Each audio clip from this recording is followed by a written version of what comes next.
हम लोग एक टॉपिक आज डिस्कस कर रहे हैं सिस्टम इंजीनियरिंग से रिलेटेड। और टॉपिक हमारा सिंपल सा ये है कि क्लाइंट साइड और सर्वर साइड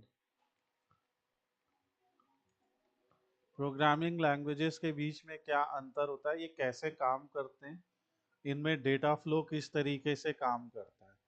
ठीक है, देखिए जो क्लाइंट साइड है, मान लीजिए मेरे पास कोई एप्लीकेशन है।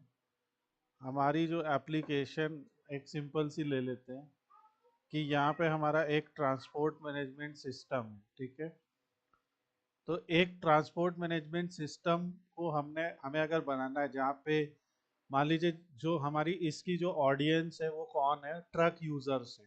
ठीक है, ट्रक यूजर्स क्या करते हैं, उनके पास व्हीकल्स होते हैं और उनके पास ड्राइवर्स होते हैं, उनकी जर्नी होती है और जो भी सामान उनके पास लद के जा रहा है उनके ट्रक में, तो उसका पूरा फेयर मैनेजमेंट होता है।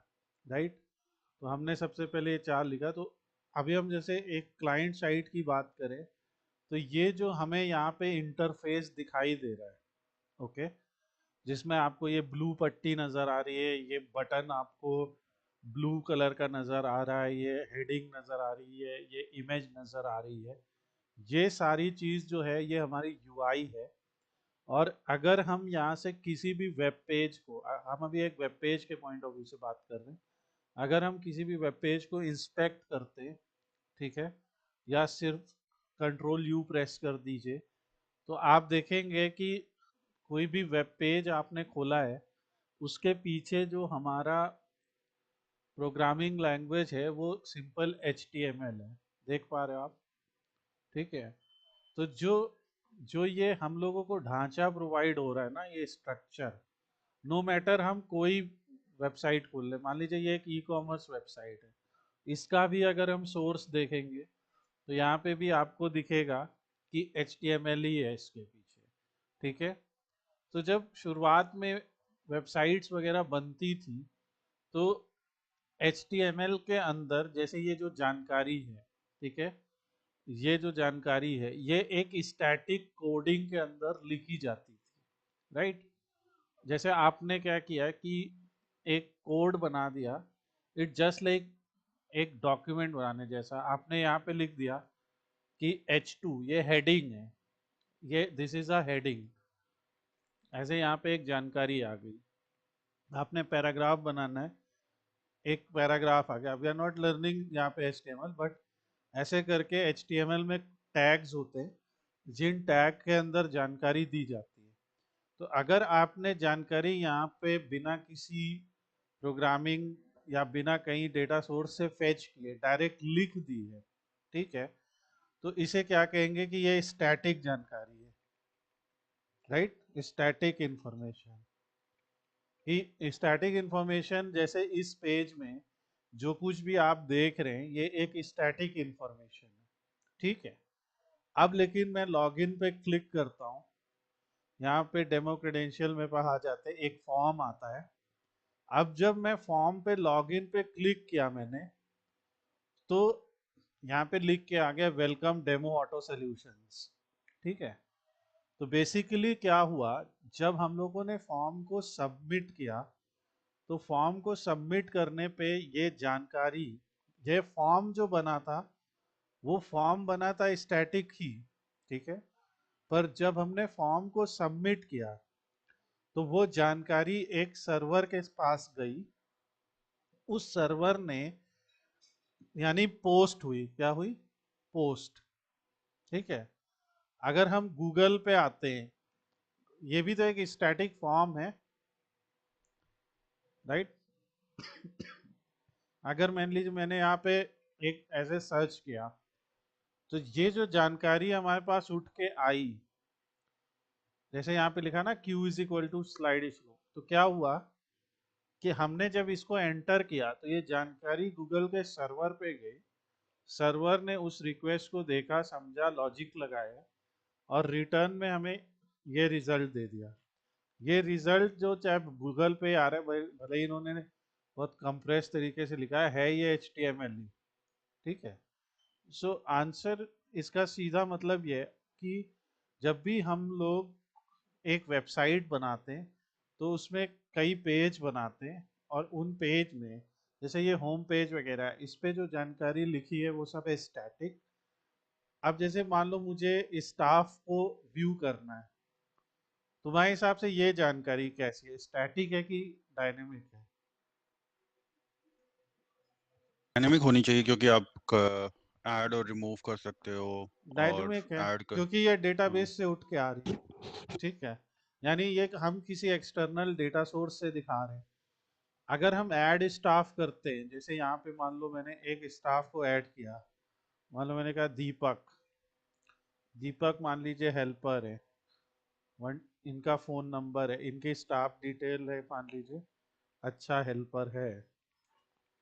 तो अभी तक जब तक मैं फिल कर रहा हूँ तब तक तो जो है क्या है कि जानकारी बिल्कुल बस स्टैटिक वे में भर रही है। ये जो पूरा ढांचा, ये जो पूरा डिजाइन, ये सब हमें दिया है, ये HTML ने दिया है। जैसे मैंने इसे एंटर किया, ये मैसेज आया, अब मैं जाके यहाँ पे व्यू स्टाफ करूंगा तो ये दीपक ऐड हो गया। ठीक है, और मुझे सर्वर से उठ के दिखाई दे रहा है। सो इसका मतलब क्या हो रहा है कि हम लोग एक ऐसा इंटरफेस बना रहे हैं जिसमें हमारा जो क्लाइंट साइड है वो सर्वर साइड के साथ इंटरेक्ट कर रहा है। तो जो क्लाइंट साइड होता है वो बेसिकली क्या होता है, यूआई होता है, एक तरीके का डिजाइन होता है, राइट? जो यूआई या डिजाइन, या हम कह सकते हैं कि लेआउट होता है, जहाँ पे हमारे सारा जो इंफॉर्मेशन होती है, जैसे वेब फॉर्म्स होते हैं, ठीक है, जैसे वेब फॉर्म्स होते हैं यहाँ पे, ये सारी चीज़ें हमारी क्लाइंट साइड में होती हैं।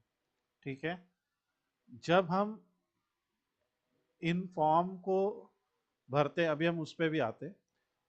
अब ये जो सारा कुछ हमारा होता है, ये कैसे बनता है, इसके पीछे की जो प्रोग्रामिंग लैंग्वेजेस हैं वो है HTML, CSS और जावा स्क्रिप्ट। ओके, HTML, CSS और जावा स्क्रिप्ट। बेसिक बात करें तो किसी भी वेब पेज के पीछे जो लैंग्वेज होती है वो HTML है। ठीक है, HTML उसका पूरा जो ढांचा है, जो पूरा स्ट्रक्चर है, जो उसका स्केलेटन है, वो HTML हम्म। बनाता है। CSS क्या है, उसकी स्टाइलिंग है। स्टाइलिंग है यानी लेआउट जो बन रहे हैं, कलर्स जो आपको दिख रहे हैं ना, पूरा जो हाँ हाँ। सजावट का जो पूरा काम हो रहा है वो सारा CSS कर रहा है। ठीक है, और जावा स्क्रिप्ट क्या कर रहा है, जावा स्क्रिप्ट जैसे अभी आपने देखा था कि जब मैंने स्टाफ को ऐड किया तो ऐड होने के बाद एक हमारे सामने ऐसे पॉपअप आया, राइट?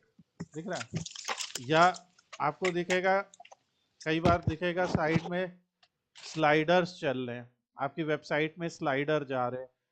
ठीक है, कई बार वैलिडेशन होता है, नहीं कि यहाँ पे ये जानकारी नहीं भरी है, ऐसा नहीं करिए, या ऐसे बहुत सारी एक्टिविटीज बेसिकली जो इवेंट हो रहे हैं इस वेब पेज के ऊपर। अभी जैसे मैंने स्क्रॉल किया, राइट, मैंने यहाँ पे डबल क्लिक किया, मैंने कुछ किया, तो जो बेसिकली हमारे इवेंट्स हो रहे हैं हमारी वेबसाइट के ऊपर, यानी पेज व्यू होना एक इवेंट है, पेज पे क्लिक करना एक इवेंट है, तो उन इवेंट्स के बेसिस पे हम लोग जो है कोई एक्शंस फंक्शंस परफॉर्म कर सकते हैं। तो जावा स्क्रिप्ट बहुत कुछ करता है।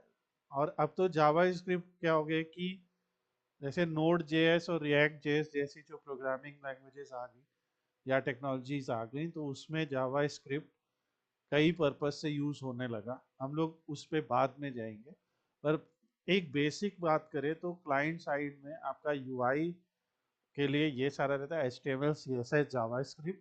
ठीक है, देन क्या होता है, क्लाइंट का मतलब क्या है, इसको आप समझ सकते हैं कि जैसे आप एक रेस्टोरेंट में जाते हैं, ठीक है, तो इसको आप समझ सकते हैं कि ये आपका रेस्टोरेंट का टेबल है, एक एग्जांपल मैं दे रहा हूँ।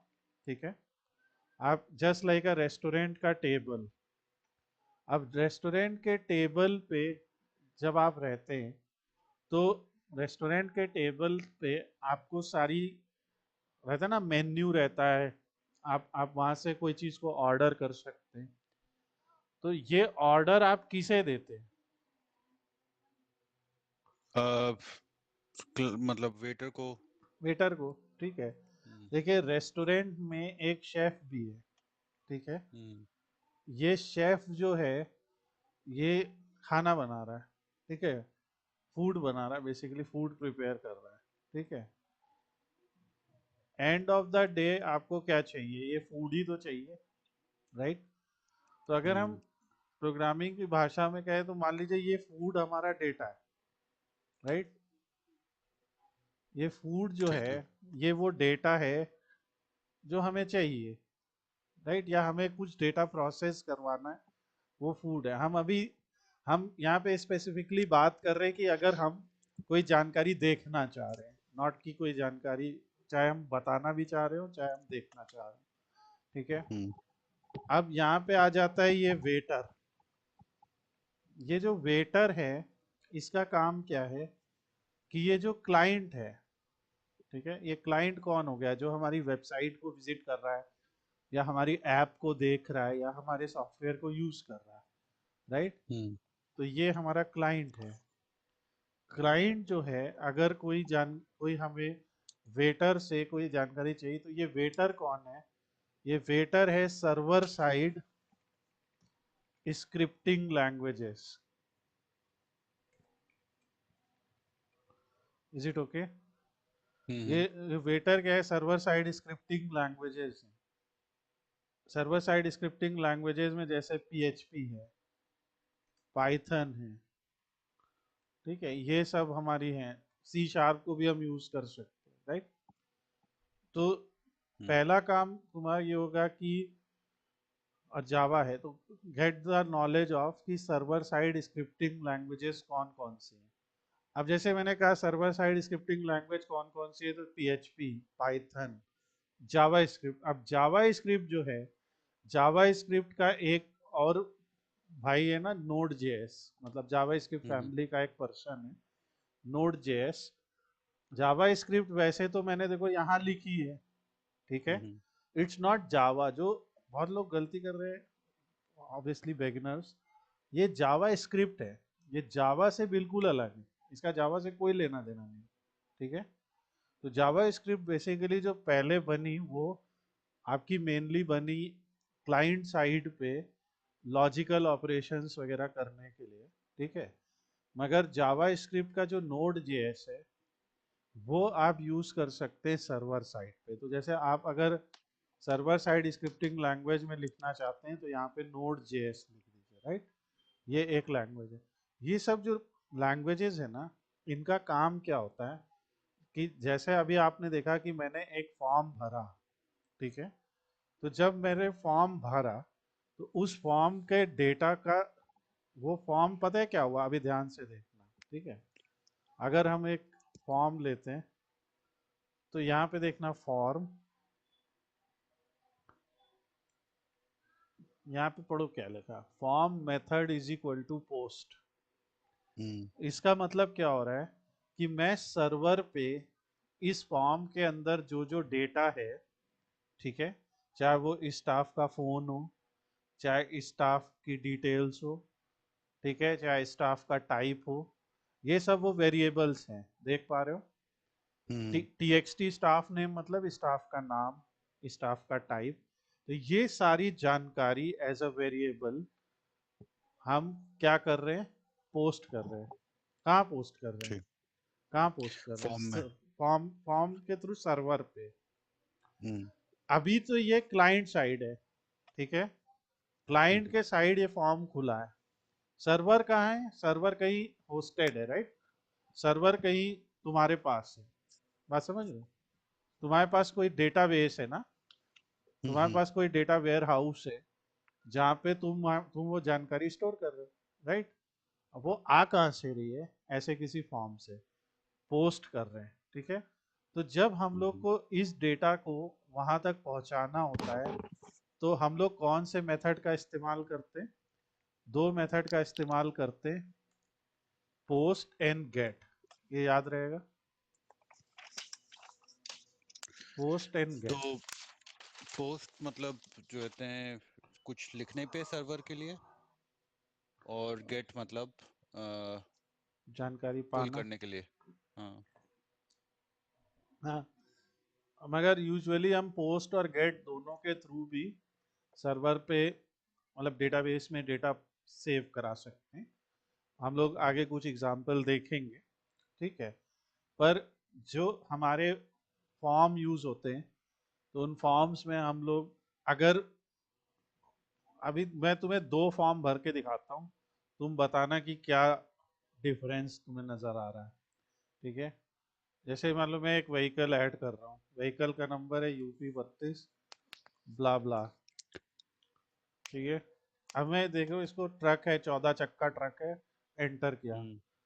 सबमिट हो गया UP 32 ब्ला ब्ला, और यहाँ पहुंचा दिया उसने, और व्यू व्हीकल कर लेंगे तो दिखेगा। URL में कोई बदलाव हुआ आपको दिखा कहीं कि क्या जानकारी गई क्या नहीं गई? कुछ नहीं दिखा, राइट। ना। यहाँ पे देखते हैं, हम बिंग पे आ जाते हैं। बिंग बिंग क्या है? गूगल की तरह एक सर्च इंजन। मान लो IPL का मुझे रिजल्ट देखना है, IPL मैच, तुम्हें पढ़ाने के चक्कर में मुझे मैच छूट रहा है, तो फिलहाल मैंने देखा। तो अब यहाँ पे तुम्हें दिख रहा है, URL में कुछ दिख रहा है। हाँ। ये जो हमारे दिख रहे हैं, ठीक है, जैसे Q=IPL plus match question mark, तो ये तब होता है जब फॉर्म का मेथड गेट होता है, ओके। ठीक अगर है। फॉर्म का मेथड पोस्ट होता है तो जानकारी बिना ऐसे URL में आए हुए पोस्ट हो जाती है, ठीक है। अगर फॉर्म का मेथड गेट होता है तो यहाँ पे हमें वो जानकारी दिखाई भी देती है। Is it okay? हम्म। अब जैसे अभी बोलिए 7 गेंद में 18, खैर, तो ये जो है हमारा IP, अब यहाँ इसके आगे बहुत सारी और भी फर्जी चीजें लिखी हैं, ठीक है। तो बेसिकली जब हमने एक छोटा सा फॉर्म भरा ना, तो देखो पहला जो पैरामीटर पब्लिश हुआ वो क्यू है, ठीक है, क्वेश्चन मार्क के साथ। फिर एंड के साथ क्या गया? फॉर्म। एंड अभी हम उस पर भी आएंगे।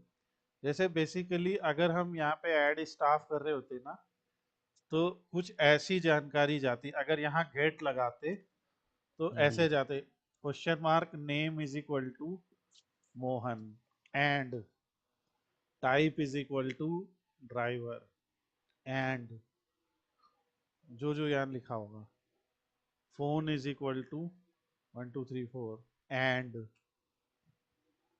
डिटेल्स ब्ला ब्ला।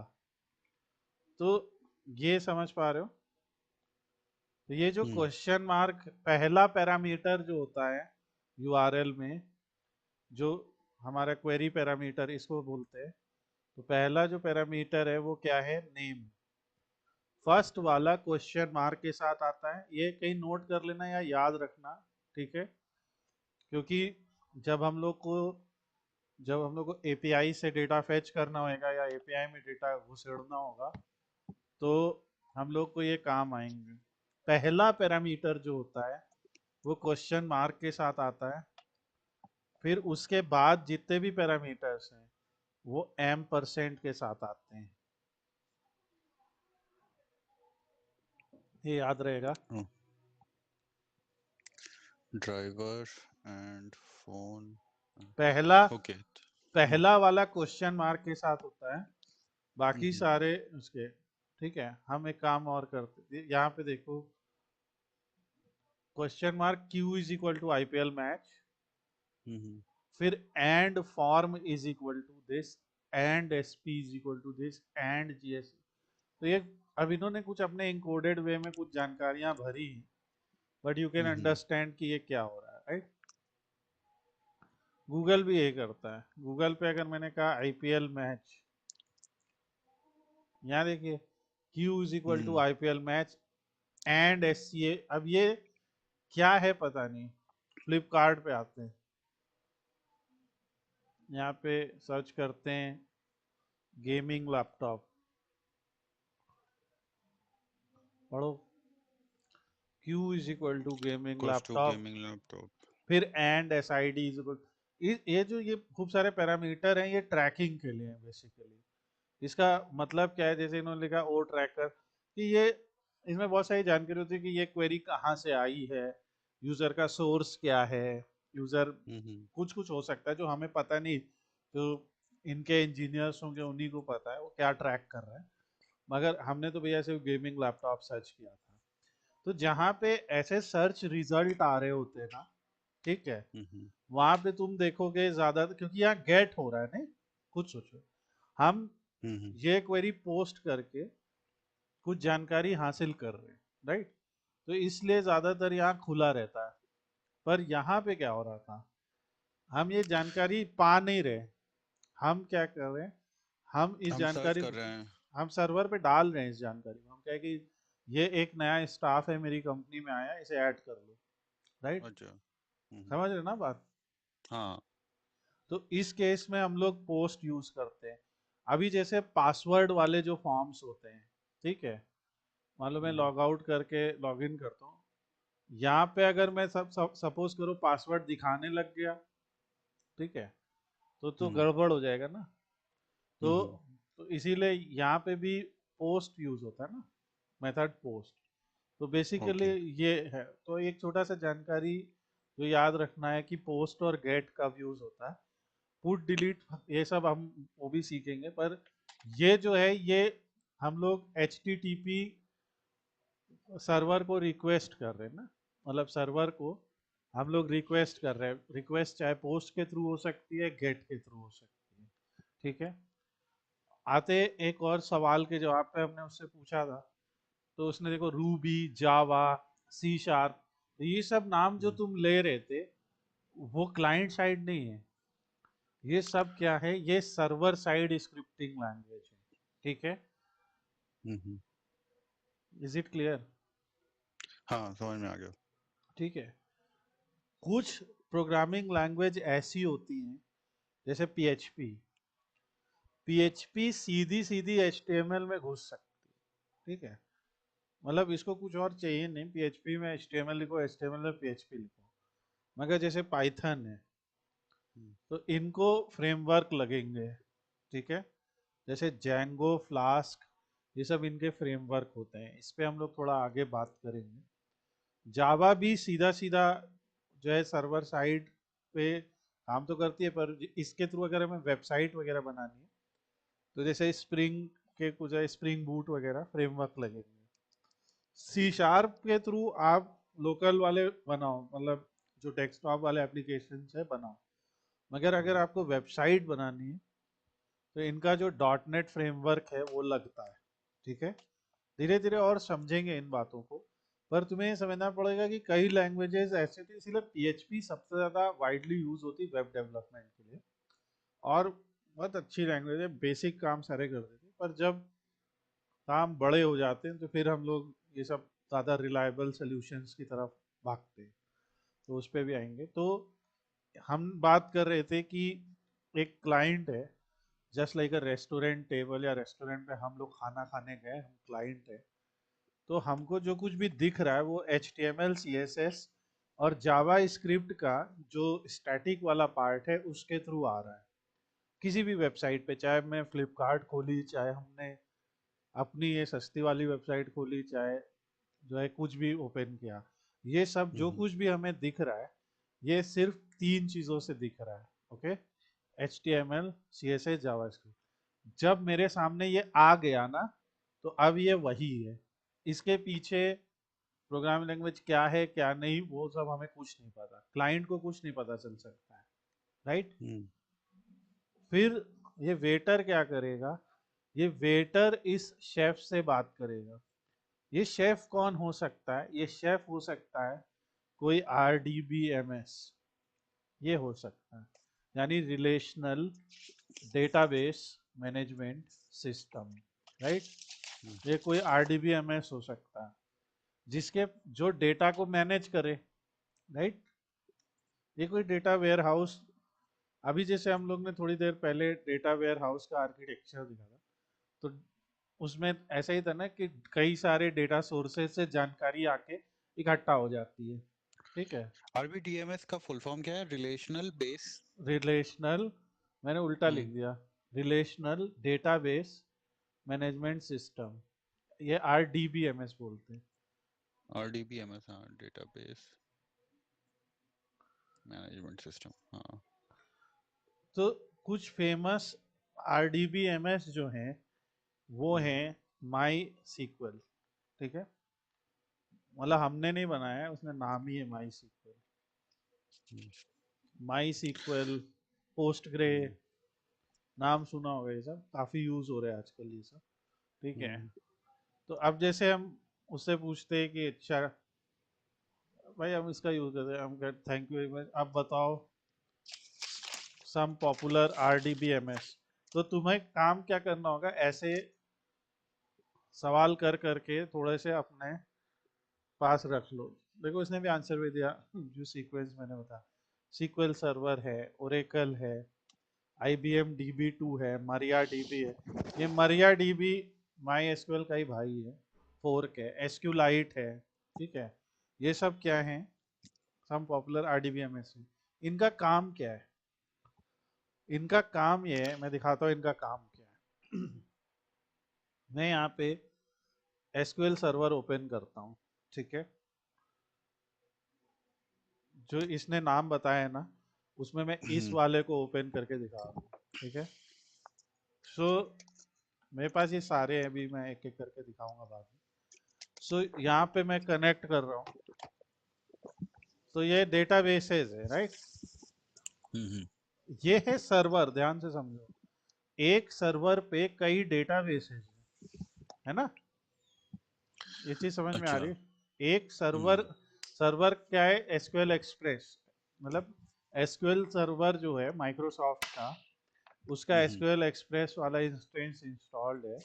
उस पे कई डेटाबेस है, एक हॉस्पिटल का डेटाबेस है, एक स्कूल का डेटाबेस है, एक ट्रेडिंग कंपनी का डेटाबेस है, ठीक है ना।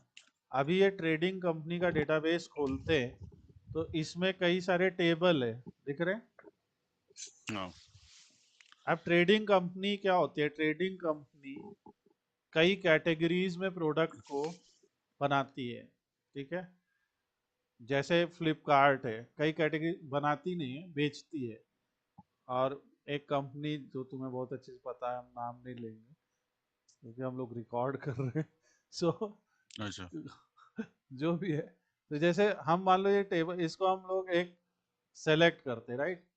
तो यहाँ देखो क्या हो रहा है, ये क्या है, ये अभी इन 8 तरह के कैटेगरीज में प्रोडक्ट को बेच रही है, राइट।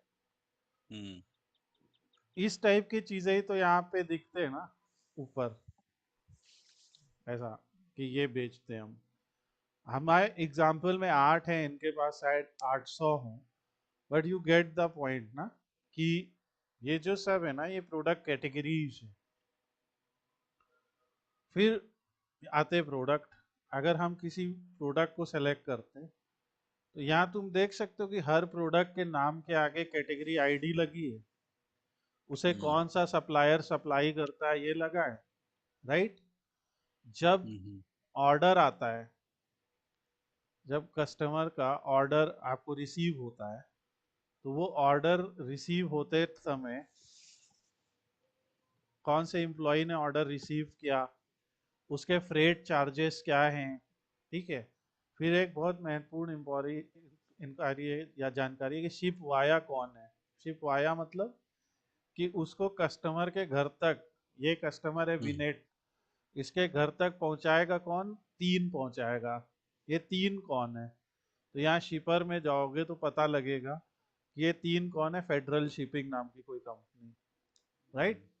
सो क्या हो रहा है कि यहाँ जानकारी, अब इसे कैसे पता कहाँ पहुंचाना है, तो ये विनेट की जानकारी कहाँ मिलेगी, कस्टमर में, विनेट की आईडी विनेट है। तो यहाँ कस्टमर को जब हम सेलेक्ट करेंगे, तो इसमें जहाँ कहीं पे ये विनेट होगा, ये है, हम्म।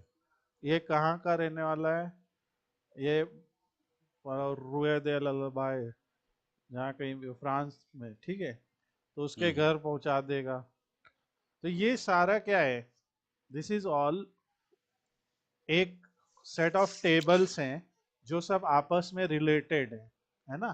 प्राइमरी की, सेकेंडरी की, या तो प्राइमरी, वो हाँ, फॉरेन की, एसक्यूएल। हाँ हाँ, फॉरेन की, सॉरी। हाँ, तो ये एसक्यूएल के सब है। तो ये भी तो हमारे सिस्टम का एक पार्ट हुआ ना, बहुत इम्पोर्टेंट, कि किस हम्म तरीके से हम अपने डेटाबेस को मैनेज कर रहे, ठीक है। और सबसे इम्पोर्टेंट बात, out of all possible options जो हमारे पास हैं, जैसे माई एसक्यूएल, पोस्टग्रे एसक्यूएल या एसक्यूएल सर्वर, ये हो गए एसक्यूएल। अच्छा, एक और चीज आती है नो एसक्यूएल, ठीक है। हम्म नो एसक्यूएल में क्या होता है, वो एक अलग ही कंसेप्ट है, कभी हम लोग वो भी सीखेंगे। सीखेंगे क्या मतलब, इंट्रोड्यूस करेंगे उसमें। जैसे डेटाबेस आते हैं लाइक मोंगो डीबी, ये दिख रहा है मोंगो डीबी कॉम्पास, तो ये एक नो एसक्यूएल डेटाबेस होता है, ये इसका सर्वर है। देखो यहाँ पे भी हमारे पास डेटाबेस है, राइट, यहाँ पे भी ट्रेडिंग है वही वाला, देखा, यहाँ पे भी प्रोडक्ट है, राइट, पर ये टेबल में नहीं स्टोर्ड है। ये कैसे स्टोर, हाँ, तो ये जेसन जैसे एक उसमें स्टोर्ड है। तो मोंगो, जैसे इसको हम लोग बाइनरी जेसन बोलते हैं, जैसे इसमें क्या होता है, फॉर्मेट इसका टेक्स्ट बेस्ड है, जेसन टेक्स्ट बेस्ड है, ये बाइनरी है, ये थोड़ा slow for large data set है, ये फास्टर है। इसमें डेटा टाइप क्या क्या है, स्ट्रिंग, नंबर, इसमें और ज़्यादा है, जैसे डेट, बाइनरी एक्सेट्रा, कभी बात आगे होगी तो होगी, आस्क मी लेटर। तो ये भी जेसन है यही पूरे का पूरा वही, देखो ना भाई, मैंने उसी डेटाबेस को मोंगो में बदल हम्म दिया है, ठीक है, खुद ही देखो, राइट। और हम्म ये वही डेटाबेस है, यहाँ पे जैसे हमें कस्टमर दिख रहे हैं, फॉर एग्जांपल अगर हम यहाँ पे कस्टमर देख रहे हैं, तो ये बस टेबुलर फॉर्मेट में है, ये बीजेसन फॉर्मेट में है, ये कस्टमर है। तो ये थोड़ा लाइट वेट है, फास्टर है। तो ये भी आपका एक डिसीजन हो सकता है ना भाई, कि ऐसा है कि हम नो एसक्यूएल के मोंगो में डाल देंगे इसको, ठीक है, हम्म और हम अपने चैट जीपीटी भाई से पूछते हैं कि मोंगो के अलावा और नो एसक्यूएल कौन कौन से हैं? बहुत सारे। तो देखिए मोंगो सबसे फेमस में से एक है। तो जैसे इसमें मोंगो के अलावा, जैसे मोंगो हो गया, कैसेंड्रा हो गया, रेडिस हो गया, अमेजोन का डायनेमो डीबी हो गया, ये सब बेसिकली की वैल्यू डॉक्यूमेंट बेस्ड है। जैसे क्या होता है कि हमारा जो कन्वेंशनल एसक्यूएल होता है ना, जो हम लोग बचपन से पढ़ते आ रहे हैं, वो क्या कहता है, उसमें जो चीजें जो सेव होती हैं वो क्या है कि डेटाबेस के अंदर टेबल होता है, ठीक है, हम्म यहाँ पे डेटाबेस के अंदर डॉक्यूमेंट है, वहां पे टेबल के अंदर रो और कॉलम है, राइट। हम्म यहाँ पे डॉक्यूमेंट के अंदर क्या है, की वैल्यू पेयर्स है। की क्या है, कैटेगरी आईडी, वैल्यू क्या है, वन।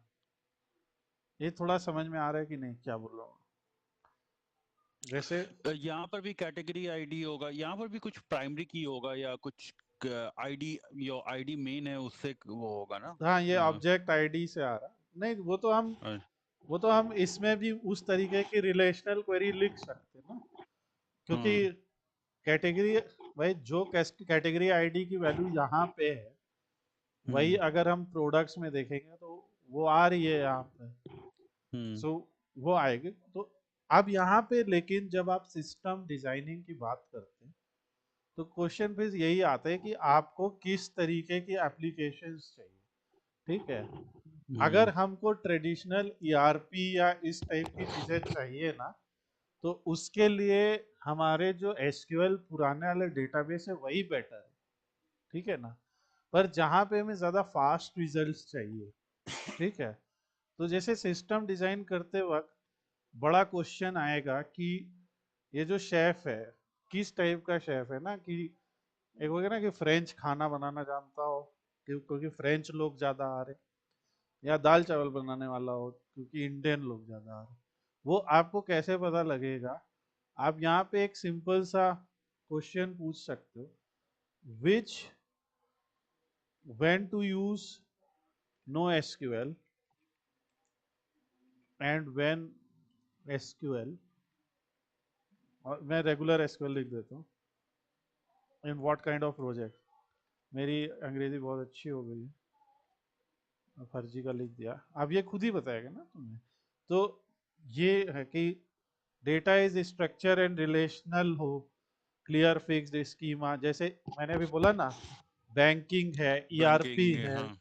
इन्वेंट्री सिस्टम अगर हम बना रहे हैं, एसिड कंप्लायंस जैसे कि फाइनेंशियल ट्रांजैक्शंस हो, ठीक है, कॉम्प्लेक्स क्वेरी और ज्वाइन कॉमन हो उसमें, तो अगर हमें खूब सारे ज्वाइन वगैरह लगाने तो हम काय को नो एसक्यूएल की फर्जी पसड़ पालेंगे नहीं। तो हम हम्म। कर सकते हैं, जैसे प्रोजेक्ट ई कॉमर्स का बैकएंड है, एचआर मैनेजमेंट सिस्टम का बैकएंड है, फाइनेंशियल है, सीआरएम है, ये सब मैंने बना रखे हैं, मैं दिखाता हूँ। मैंने मैंने दोनों बना जिसमें रखे हैं। डेटा स्ट्रक्चर हो बेसिकली, जिसमें हमें सारी एग्जैक्टली। और मेरे ख्याल से डीबी में ये तो गैस है कि जहां पर सारा मतलब हमारे पास सारा डेटाबेस नहीं होगा, सारा चीज नहीं होगी, कुछ कुछ चीजों से लेके हमें सर्च करना होगा, पता नहीं। हाँ, अब जैसे ये एग्जामिनेशन सिस्टम है, मतलब हम्म। इसमें कोचिंग सेंटर्स आएंगे, रजिस्टर करेंगे, स्टूडेंट आएंगे, रजिस्टर करेंगे अपने अपने कोचिंग सेंटर में, राइट? हम्म। फिर उनके सामने एक एग्जाम आएगा, तो बहुत सारा रिलेशनल है यहाँ पे। दूसरा ट्रांसपोर्ट मैनेजमेंट सिस्टम है कि हर, अभी मैंने तुम्हें दिखाया अभी कि भाई ये एक ट्रांसपोर्टर है, ये अपना स्टाफ जोड़ेगा, अपनी जर्नी क्रिएट करेगा, राइट? इसमें ये सब आएगा। तो दूसरा फिर हमारा जैसे एक स्कूल मैनेजमेंट सिस्टम है, इसमें अभी ऑलरेडी 47 स्कूल चल रहे हैं ना, इनका स्टाफ का डेटा, टीचर का, फीस का, होमवर्क का, ट्रांसपोर्ट का, बोर्डिंग, ये सब हमने बनाया। फिर हॉस्पिटल मैनेजमेंट सिस्टम है, या सीआरएम मैंने बनाया। तो इन सब मेरे लिए तो मुझे ज़्यादा प्रिफर्ड लगा कि जो रेगुलर एसक्यूएल है ना, क्योंकि हम्म। मेरे उतने हैवी ट्रांजैक्शंस नहीं, राइट? ऐसा नहीं हो रहा है कि बहुत हापा खापा के ट्रांजैक्शन हो रहा है, पर हमारा सबसे इम्पोर्टेंट बात, सबसे सबसे इम्पोर्टेंट बात, हमारा जो स्कीमा है वो फिक्स्ड है। इसका मतलब क्या है? इसका मतलब यह है कि हमें पता है कि अगर मुझे एक जर्नी बनानी है, मेरा हम्म। ट्रक जाएगा, तो मैंने कहा लखनऊ से जाएगा, और डेस्टिनेशन क्या होगी उसकी, मान लो हमने कहा कि कबरई होगी, कबरई में जाके गिट्टी बटोरेगा, मतलब गेट डिस्टेंस आ गया, ये मैंने एपीआई से लाया डेटा, ठीक हम्म। है। व्हीकल नंबर यूपी 32 ब्ला ब्ला, डीपा ड्राइवर कौन है, ये है, कब जाएगा, तो इसमें मेरा स्कीमा थोड़ी बदल रहा है। मेरी बात समझ रहे हो? हम्म। स्कीमा मतलब जो मेरा डेटाबेस में जो ये स्ट्रक्चर है, ऐसा थोड़ी है कि हर एक ट्रांजैक्शन के लिए ये अलग हो जाएगा। हमारे पास अगर एम्प्लॉय हैं तो चाहे 10 हो चाहे 1000 हो, सबके लिए वही डिटेल मैं पूछूंगा ना। Are you getting the point? हाँ, नहीं समझ में आ रहा। पर कभी कभी ऐसा होता है, कुछ ऐसी डेटा एंट्रीज होती हैं जहाँ पे अलग अलग एंट्रीज के लिए अलग अलग एंट्री, अलग अलग स्कीमा हो सकता है, नहीं? जैसे हो सकता है कि तुम एक डेटा साइंटिस्ट हो, तो तुम्हारी एज अ डेटा साइंटिस्ट मैं अलग फील्ड्स स्टोर करूं, उसी में स्टोर कर रहा हूँ एम्प्लॉयज में, और शुभम जो है वो एक एमएल इंजीनियर है, तो उनकी कुछ अलग फील्ड्स हों। अगर ऐसी फ्रीडम मुझे चाहिए, तो वहां पे मुझे ये चाहिए होता है, वही ये भी बकेगा। स्कीमा इज फ्लेक्सिबल और रैपिडली चेंजिंग, राइट? स्कीमा यहाँ पे फिक्स होगा, यहाँ पे फ्लेक्सिबल या बहुत जल्दी जल्दी चेंज हो रहा हो। जैसे इसमें big data handling, high scalability हो, डेटा सेमी स्ट्रक्चर्ड या अनस्ट्रक्चर्ड हो, जैसे जेसन की वैल्यू पेयर टाइम सीरीज ये सब हो, ठीक है। इसके क्या है, जैसे डॉक्यूमेंट स्टोर, यूजर प्रोफाइल, जैसे फेसबुक वगैरह है ना, फेसबुक में आप देखते हो कि बहुत सारी अलग अलग, मतलब बहुत ज़्यादा वहाँ पे है, कंटेंट मैनेजमेंट है, जैसे कैशिंग, सेशन मैनेजमेंट। तो अगर आपका स्ट्रक्चर डेटा है, फिक्स्ड स्कीमा है, तो आप इसको यूज़ कीजिए, अदरवाइज इसे हाई राइट स्पीड चाहिए, फ्लेक्सिबल डेटा चाहिए, इसे यूज़ कीजिए। आपके रिलेशनल ज्वाइंस हैं, जैसे मैंने जितनी एप्लीकेशन बनाई हैं उन सब में हैं, इसलिए मैंने वो यूज़ किया। पर आपको रियल टाइम एनालिटिक्स और कैशिंग चाहिए।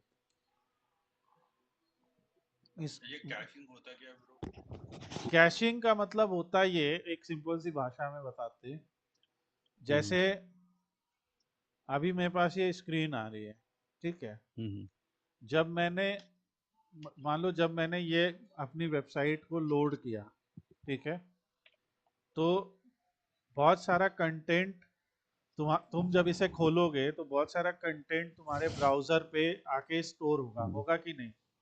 हम्म जैसे ये टेक्स्ट, ये इमेज, ये फलाना, ये ढिमाका, ये इसमें देखो और भी बहुत सारी फर्जी चीजें हैं, ये सब, ये CSS, ये सब स्टोर होगा, तभी तो ये वेबसाइट दिख रही है,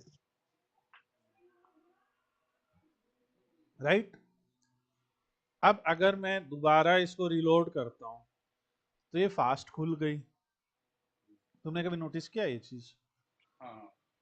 ये होता है कैशिंग की वजह से। आपके ब्राउजर में उस वेबसाइट की एक टेम्परेरी एक्सट्रैक्टेड कॉपी जो है वो सेव हो जाती है। तो जब आप दोबारा यूआरएल हिट करते हैं तो वो कैश से आती है। इसीलिए अगर मैं कंट्रोल शिफ्ट डिलीट करता हूँ तो वो कह रहा है cookie and cached images and file, दिख रहा है। हम्म यानी कि पिछले 1 घंटे में जो, मतलब लगभग 200 MB, जो भी मैं ये बकवास कर रहा था अभी तक बता रहा था तुम्हें, तो करीब करीब 200 MB का डेटा ही कैश हो गया है। इससे क्या होएगा कि दूसरी बार जब मैं इसको विजिट करूंगा तो ये सर्वर से लोड नहीं होएगा, राइट। ये कहाँ से लोड होगा? ये जो मेरे ही कंप्यूटर में लोकल कॉपी बनी है। इसीलिए अगर आप खूब सारे वेबसाइटें विजिट करते जाओ करते जाओ करते जाओ करते जाओ, एक टाइम बाद आपके हम्म कंप्यूटर का जो स्टोरेज है वो बढ़ता जाता है, बढ़ता जाता है। तब आप फाइनली क्या करते हो? सो कैशिंग इज बेसिकली कि हम एक कॉपी उसकी स्टोर कर दे रहे हैं अपने सिस्टम हम्म में। अब कैशिंग भी कई तरह की होती है, जैसे सर्वर साइड कैशिंग होती है, कि जैसे हम, हमारी वेबसाइट अगर एक डायनेमिक वेबसाइट है, ठीक है। डायनेमिक हम्म वेबसाइट का मतलब ये है कि हमारी वेबसाइट पे जो कंटेंट आ रहा है वो सब डेटाबेस से उठ के आ रहा है, ठीक। ये एक्चुअली में डेटाबेस से उठ के आ रहा है। ब्लॉग्स आ रहे हैं, अब मैं रोज रोज एक ब्लॉग पब्लिश कर रहा हूँ ना, देखो ये 2 मई को हुआ, 2 मई को हुआ, 1 मई को हुआ, तो ये हम्म ब्लॉग डेटाबेस से आ रहे हैं ना, बात समझ रहे हो। पर हम्म अब हर बार जब मैं ये पेज खोलूं तो डेटाबेस को मैं डिस्टर्ब करूं, ठीक है, तो डेटाबेस का सर्वर ज़्यादा डिस्टर्ब होएगा ना, मतलब ऐसे मेरा सर्वर का यूजेज ज़्यादा होएगा। तो अगर सर्वर साइड कैशिंग हो जाती है, उसका क्या मतलब होता है कि एक बार अगर यूजर के एंड पे ये खुल गई जानकारी, राइट, हम्म तो अगली बार उस कैश से उठ के आएगी। समझ पा रहे हो बात? मतलब हमारी वेबसाइट की एक HTML बन जाएगी। हमारी वेबसाइट जो है वो डेटाबेस से जानकारी उठा के ला रही थी, तो हमारी तो वेबसाइट, क्या मतलब एक छोटी सी मतलब एक शॉर्टकट बन जाएगा, करेक्ट? यू हमारी वेबसाइट का एक HTML वर्जन यहाँ से हो जाएगा, स्टैटिक वर्जन, अच्छा। ठीक है। और उसी से डेटा आएगा, अनलेस एंड अनटिल मैं कोई ऐसी क्वेरी करता हूँ कि फिर से दोबारा डेटाबेस की जरूरत पड़े, ठीक। धीरे धीरे और समझेंगे, अभी बहुत सारी चीजें। सो अभी हम इसको भगाते हैं यहाँ से, जाओ भागो भागो। तो हमारा जो प्रोसेस है वो ये है कि हमने क्लाइंट साइड से कोई रिक्वेस्ट की, ये रिक्वेस्ट कंटेंट देखना हो सकता है हमें अपने स्टाफ की जानकारी डेटाबेस पे सेव करनी हो सकता है हमें अपने स्टाफ की जानकारी डेटाबेस में से देखनी हो, राइट। हम्म तो हमारी बात यानी HTML की जो बात है वो वेटर यानी कि इनमें से कोई लैंग्वेज डेटाबेस तक लेके जाएगा, डेटाबेस उसकी प्रोसेसिंग करेगा और प्रोसेसिंग करने के बाद आपको रिजल्ट देगा, ये रिजल्ट वापस इसी को देगा, फिर ये हम्म रिजल्ट हमें दिखाएगा। जो वो मैसेजेस आते हैं ना, सर होता नहीं सर्वर रिस्पॉन्स 404 फलाना ढिकाना हम्म 503, ये रिस्पॉन्स आया वो रिस्पॉन्स आया, वो इसी का रिस्पॉन्स होता है ना कि सक्सेस हुआ कि नहीं हुआ। ठीक है, फिर उन रिस्पॉन्स को हम अपनी साधारण बोलचाल की भाषा में दिखाते हैं कि सॉरी कुछ सर्वर एरर आ गया, आपने कुछ गलत एंटर कर दिया, ये नहीं हो सकता है, जाओ सही से करो, जो भी जानकारी दिखाने। बेसिकली एक ये हमारा सिंपल सा प्रोसेस होता है क्लाइंट साइड और सर्वर साइड। ऑब्वियसली इतना सिंपल नहीं होता है कि तुरंत समझ में लिया, बट मोर और हम्म लेस यही होता है।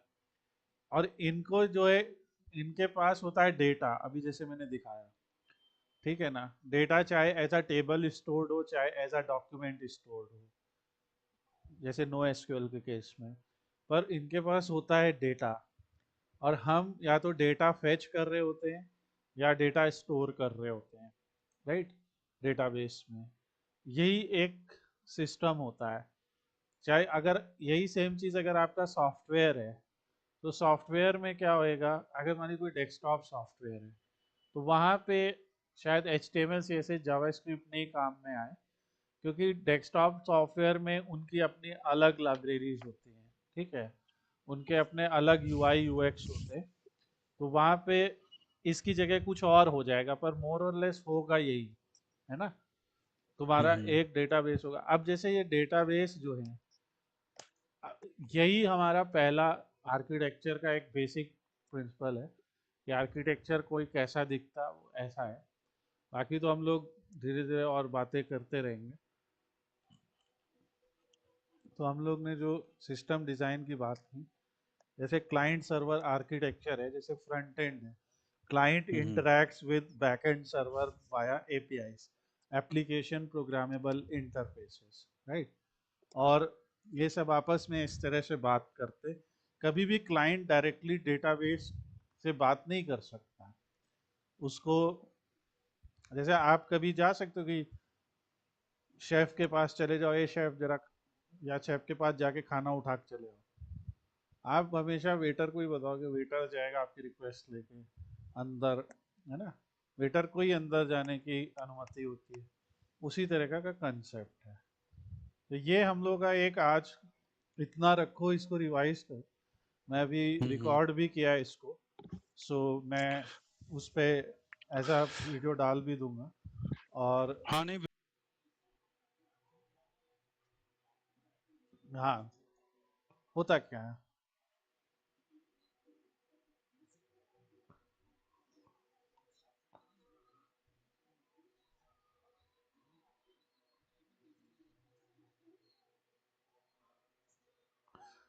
ऐसे, हाँ ऐसे, अब जैसे ये तो हमारा हो गया कि हमने एक सिस्टम को समझने की कोशिश की, ठीक है।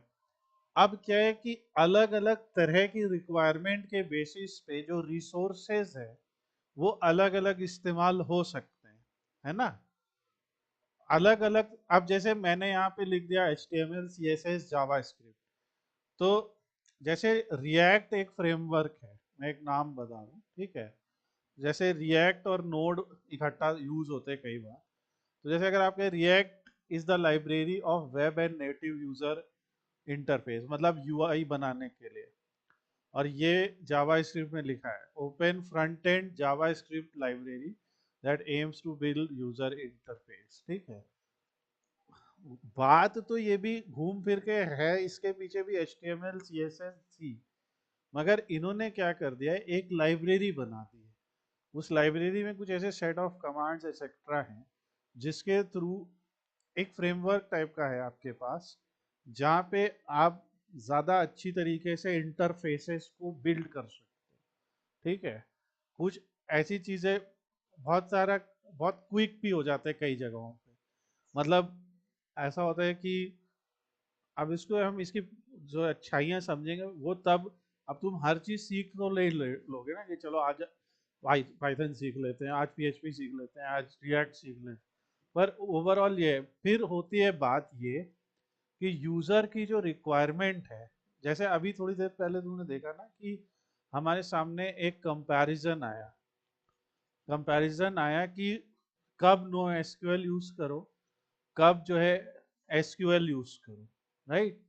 तो हर बार सिस्टम डिजाइनिंग में ये क्वेश्चन आपके सामने हर बार आएगा कि कौन सा ये यूज करना है। फिर इसके अलावा बहुत सारे और डिसीजंस होते हैं। सर्वर,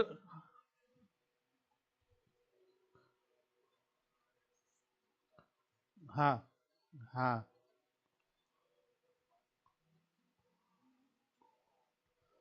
फिर लोड बैलेंसिंग का, अभी मान लो मेरे पास उतना लोड ही नहीं है तो मैं लोड बैलेंसिंग काहे लगाऊंगा मैं।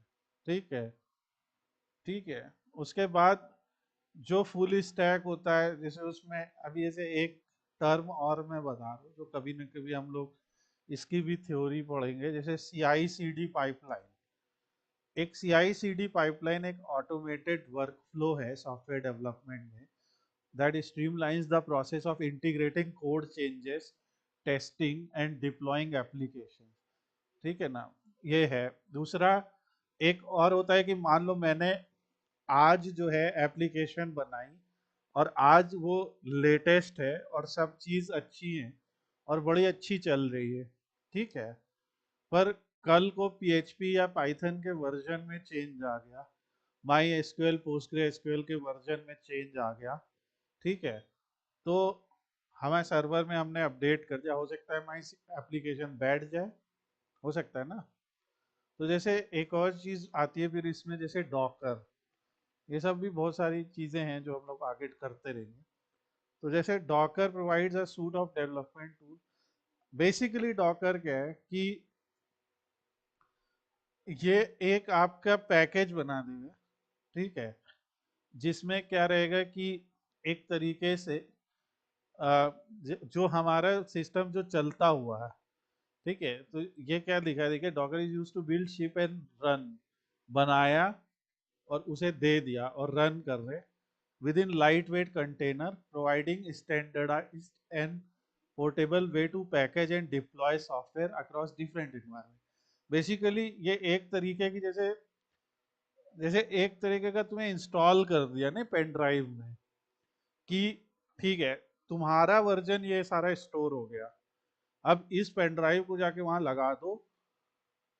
ये मैटर नहीं करता है कि इस समय कौन सा वो वर्जन आ गया, है ना।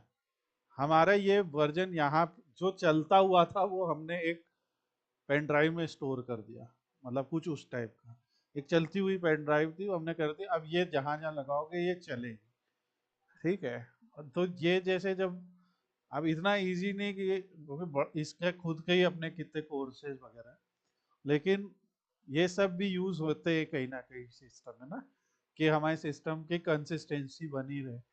अगर सर्वर पे चेंजेस आ रहे या अपडेट्स आ रहे टेक्नोलॉजी में, तो हम लोग के उसके साथ हम लोग बने रहे। तो ये एक हमारा ओवरऑल एक डिस्कशन है। आगे हम लोग और बातें ही, अगर इस तरह से थ्योरेटिकल वे में चीज़ों को हमें समझना है, टेक्नोलॉजीज को समझना है, तो इस तरीके से हम लोग बात कर सकते हैं। अब इसमें जैसे स्टेटलेस और स्टेटफुल इंटरेक्शंस क्या होते हैं, मोनोलिथिक माइक्रो सर्विसेज क्या होती है, ये सब हम लोग कल फिर कनेक्ट करते हैं, कल फिर डिस्कस करते हैं। जैसे हम लोग ने एक छोटा सा पार्ट यहाँ डिस्कस किया ना कि डेटाबेस में तुम क्या यूज करोगे, राइट। मतलब रिलेशनल करोगे, नॉन रिलेशनल करोगे, ठीक है, हॉरिजॉन्टल स्केलिंग करोगे या वर्टिकल स्केलिंग करोगे, ये सब भी समझे। तो पहले जो ये हमारे सामने यहाँ पे चीज़ें हैं, इसको हम लोग एज अ थ्योरी समझते हैं, फिर आगे हम लोग बढ़ते हैं चीज़ों पे।